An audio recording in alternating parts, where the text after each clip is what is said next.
Wow, mjomba huyo. Uncle mweusi. Nana hamuonekani tena. Haonekani? Upo tu sasa mjini bwana. Aje kitaa kidogo nitoka hapa lakini nisharudi. Sasa nijua tena mjomba wako. Mambo yetu yale yale.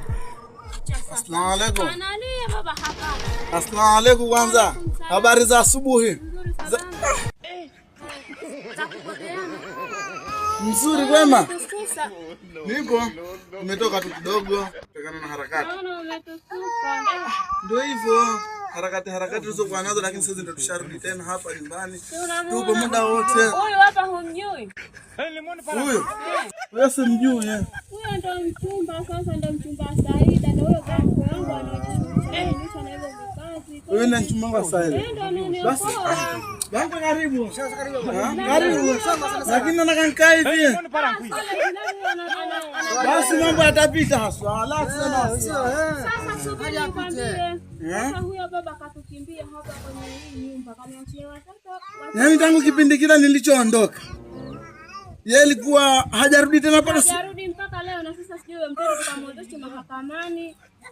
Unajua dada haya. Sasa unaona God have mercy upon us. Watoto wangu mimi ulikuja ukanikuta toka na watoto wawili. Sasa paka mazozeta.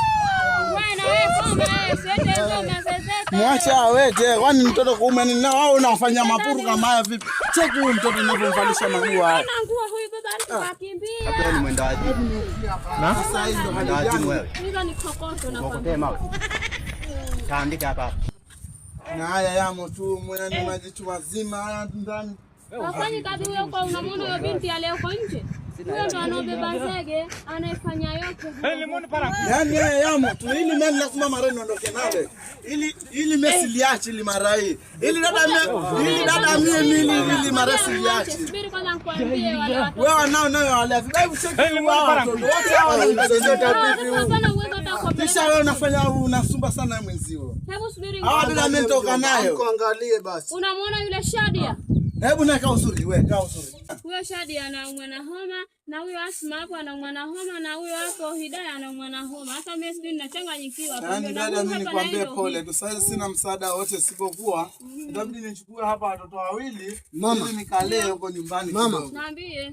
Unataka pesa ukacheze kwenye. Sina lolote, nenda katafute Yesu mwanaume. Nenda. Mama unazingua bwana. Wazima nao wanakuomba wewe pesa dada maisha hapa baba kanini? yao kaondoka kwa tajioni wao. Wewe nani? Tuondokeni. Shadia na Hidaya nendeni.